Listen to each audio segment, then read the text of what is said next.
Hi, welcome back to How to Play the Cello in Tune. This would be part 5. I thought it might be wise to take a moment and help prospective students set up the bow hold. Perhaps those of you who are hoping to be self-teaching have been observing my bow's trajectory and my bow hold. And if you learn visually, I think it'll be fairly easy for you to comprehend what is required. But doing so is another matter. As a Suzuki trained instructor, I must first defer to so many clinicians of my past, each who hosted various institute classes that I attended and had different ideas about how to teach the bow hold to beginners. I've derived from these two distinct approaches to the issue of holding the bow, concluding after so many years that only one approach is not a one-size-fits-all. And so being trained at Fredonia State University by the world's greatest music methods instructors, Steve Mayo and Thomas Rogelski, doctors of the art, I have deep respect for the differences in learning style. You, the listener, might be a left brain learner or a right brain learner or a mixed dominance. So I'm going to give you two approaches to the bow hold, one for each style of learner. If you are linear and left brain, you might like the detailed story, and I think I came up with this one myself, or maybe I didn't. It's been so many years. I've used it so many times. Turn the bow, holding the turning screw with your non-bow holding hand, your left hand. Hold it like the handlebars of a bike with your thumb flat against the stick and your fingers wrapped around the turning screw so that you can hold it level without any problem. Extend your right hand, the bow holding hand, in a beseeching manner out like this, and lay the bow stick on the inside of the second joint of your middle finger. This, I believe, I got from the teacher from Jefferson, Missouri. Long blonde hair, deep contralto voice, can't remember her name. The middle joint of the middle finger is where the bow should rest, and you might take a Sharpie and put a line right in there for the children. The stick sits there. And then with your thumb of your opposing hand, push the stick up against your outer phalanges of your fingers so that the palm becomes flattened. See how my palm is flat? And the stick is pushing against the top phalanges of your fingers.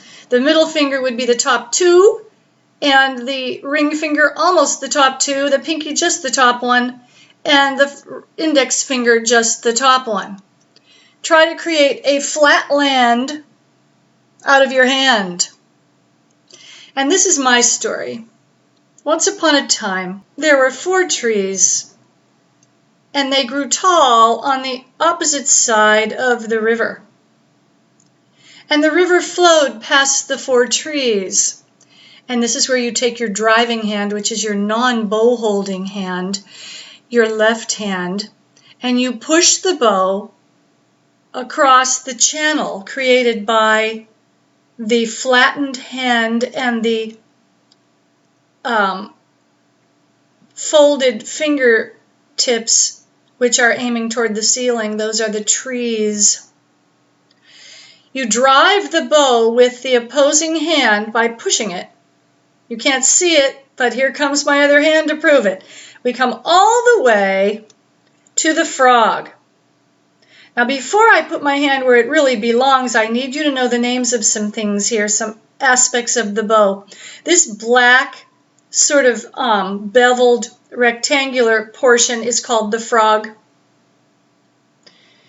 This shiny metallic joint that you see here, which is where the bow hair goes into the frog and is clasped inside the frog, is called the ferrule. Your middle finger, when you've pushed the river past the trees, you need to push all the way to the point so that your middle finger is opposing that ferrule. And you can no longer see it now because my middle finger is opposing it. See? Right there. Middle finger belongs there. And again, you want to keep pushing that stick up against those fingers so that the palm of your hand is still flat. We call that the flat land on the other bank of the river. Your ring finger is also against the frog on or about where the eye is. Some good bows have a good pearl eye in there. This was a Nuremberger bow owned by well-known principal cellist of the New York Philharmonic, Carter Bray. I bought this from the studio of Young Chin in New York many, many, many years ago after Carter Bray had retired it. I've been using it for 30 years. Hello! It's a beautiful bow. So the good bows have pearl eyes in them. This is a silver-tipped Nuremberger. All right. So now you're pressing that stick with the other hand against those fingers that are pointing toward the sky. Your middle finger is opposite the ferrule, and your ring finger is on or near the eye, but not really planted on it. It just drapes naturally. Your pinky, depending on its length, and mine, as you may recall from other episodes, is short, should still be draped over the same side of the stick, and the index finger curved naturally near where the silver wound is located. My silver winding is covered by a rubberized sheath to create enough traction for my thumb because Mr. Bray wore this bow's frog right down to the quick, and I couldn't keep my thumb in position, so I use a sheath to create friction so that my thumb doesn't slip through. The index finger, the middle finger, the ring finger, and the pinky. Unlike the violinist, whose pinky should be poised on the outer side of the stick, we do not put our pinky there. We drape all of our fingers over. So we say that at this point, the river has flowed all the way to Mr. Frog's house, where we've stopped. And here is, I call this the little rubber bunny whose nose is wiggling. And I think I might have gotten this analogy from the teacher from Jefferson City, right? Jefferson City, Missouri. So we bend the first joint of the thumb, very important that that's flexing. And we place that for the beginner bow hold right on the inside corner of the ferrule. The inside corner of the ferrule. First joint bent. And we wiggle that thumb, and we try to wake up Mr. Frog, who's a late sleeper. He's nocturnal. He's sleeping. He doesn't want to wake up, so we wiggle Mr. Rubber Bunny away, and then we just double check all of our trees and our every position. We bring Rubber Bunny's back. He jiggles the door handle, and finally Mr. Frog wakes up, and little Rubber Bunny says, "Let's go play by the waterfall." Didn't you love being a kid? I did. I was oblivious. Now we take our opposing hand, the one that's holding onto the handlebar. We push down, and this hand remains passive. The beauty of this teaching tool is when the hand is laying flat like this and the stick is on top of it, the right hand is then in a passive position and doesn't do any gripping, i.e., the baseball bat, the hockey stick. We don't want to grip this. We want to be in a passive position. So when you push down, with your opposing hand, the waterfall becomes, the river becomes a waterfall. And at that point, if you just hold on to the turning screw, don't let go, you can see that all your fingers are in the correct position, draped over the stick. You can't see your thumb, but it's back here in its own position, flexing. You've got to be able to flex that thumb. And there's a reason for that. We have a de Quervain's tendon that travels all the way up here and across the wrist and then at an angle and connects at the back of the elbow. And if you've got a rigid thumb like that, you're going to interfere with that tendon's ability to do its job across your wrist, and you will lose the flexibility you need in your wrist. So here we are, the waterfall. And at this point, you can do one of two things.